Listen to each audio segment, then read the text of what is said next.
नमस्कार, मैं हूं पूजा सिंह। स्वागत है आप सभी का आपके अपने राजपथ और बुलंद आवाज पर।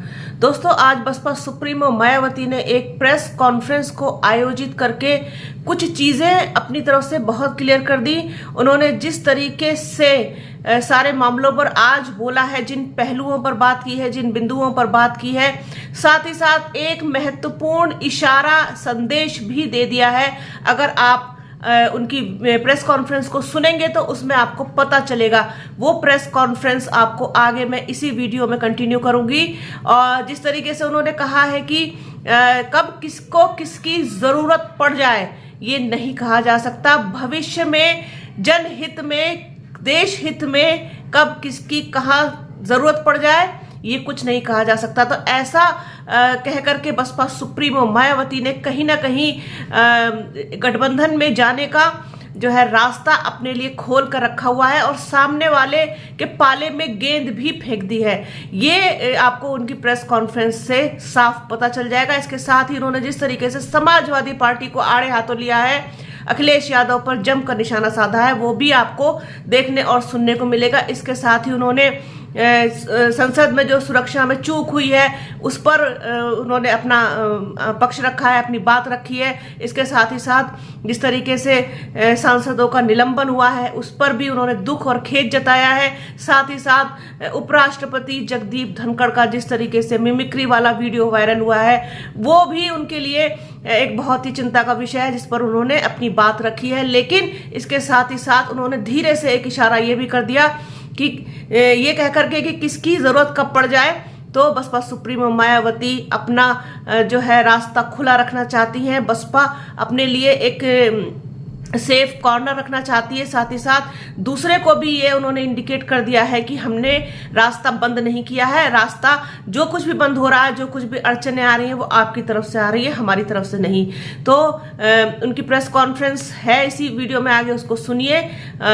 इसके साथ ही जो है बने रहिए राजपथ और बुलंद आवाज के साथ। हमारे चैनल को लाइक कीजिए, शेयर कीजिए, सब्सक्राइब कीजिए, बेल आइकन जरूर दबाइएगा। अपना और अपनों का बहुत ख्याल रखिए। जल्द मिलूंगी आपसे एक नए वीडियो में एक नए मुद्दे के साथ। तब तक के लिए जय हिंद। संसद के वर्तमान सत्र के दौरान दोनों सदनों के रिकॉर्ड संख्या में लगभग 150 विपक्षी सांसदों का निलंबन होना सरकार व विपक्ष के लिए भी कोई गुड वर्क व अच्छा कीर्तिमान नहीं है। इसके लिए कसूरवार कोई भी हो, किंतु संसदीय इतिहास के लिए ये घटना अति दुखद, दुर्भाग्यपूर्ण व लोगों के विश्वास को आघात पहुंचाने वाला है। और इसी दौरान माननीय राज्यसभा सभापति का संसद परिसर में निलंबित सांसदों द्वारा मजाक उड़ाने का वीडियो वायरल होना भी अनुचित व अशोभनीय है। इस प्रकार से सरकार और विपक्ष के बीच जबरदस्त मतभेद, तनाव व टकराव वाली घटनाओं से देश के लोकतंत्र एवं संसदीय परंपराओं को शर्मसार होने से बचाना बहुत जरूरी है। साथ ही विपक्ष विहीन संसद में आम जन के हित से जुड़े, देश व आम जनहित से जुड़े अति महत्वपूर्ण विधेयकों का पारित होना भी ये अच्छी परंपरा नहीं है। और यहाँ विश्व के सबसे बड़े लोकतंत्र तथा परम पूज्य बाबा साहब डॉक्टर भीमराव अंबेडकर द्वारा निर्मित यहाँ पवित्र संविधान, संसद व अच्छी संसदीय परंपराओं को बचाने की जिम्मेवारी किसी भी एक की नहीं है, बल्कि सभी की है, और जिसे सभी को मिलकर निभाना चाहिए। इतना ही नहीं, बल्कि अभी हाल ही में संसद की सुरक्षा में जो सेंध लगाई गई है ये भी कोई ठीक नहीं है।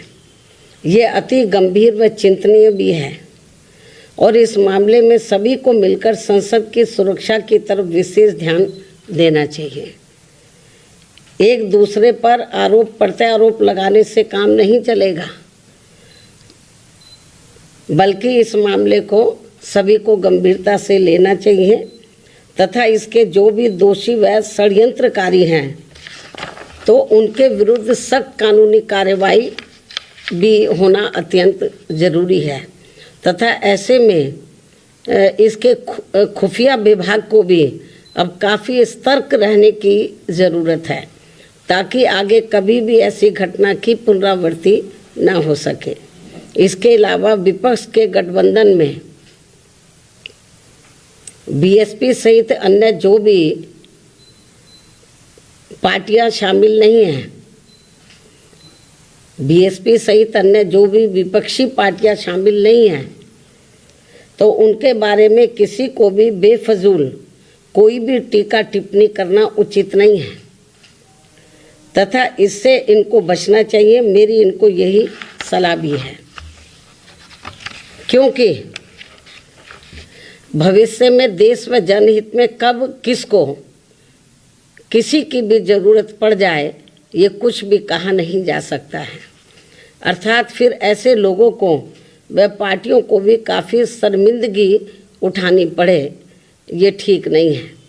और इस मामले में खासकर समाजवादी पार्टी इस बात का जीता जागता उदाहरण भी है।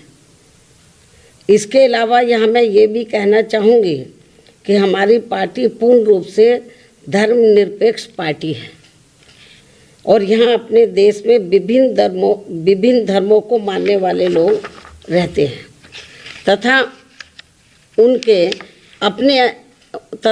अपने अलग अलग से आस्था के अनेकों स्थल बने हैं, जिन सभी का हमारी पार्टी हमेशा सम्मान करती रही है और आगे भी करती रहेगी। इसी क्रम में यूपी के अयोध्या में नवनिर्मित राम मंदिर का जो अगले महीने उद्घाटन होने के लिए जा रहा है, तो उसका हमारी पार्टी को कोई भी ऐतराज़ नहीं है। और यहाँ अयोध्या में कोर्ट के आदेश पर सरकार द्वारा निर्धारित की गई जमीन पर जब भी मस्जिद का निर्माण होता है तो तब उसके उद्घाटन का भी हमारी पार्टी कोई ऐतराज़ नहीं करेगी।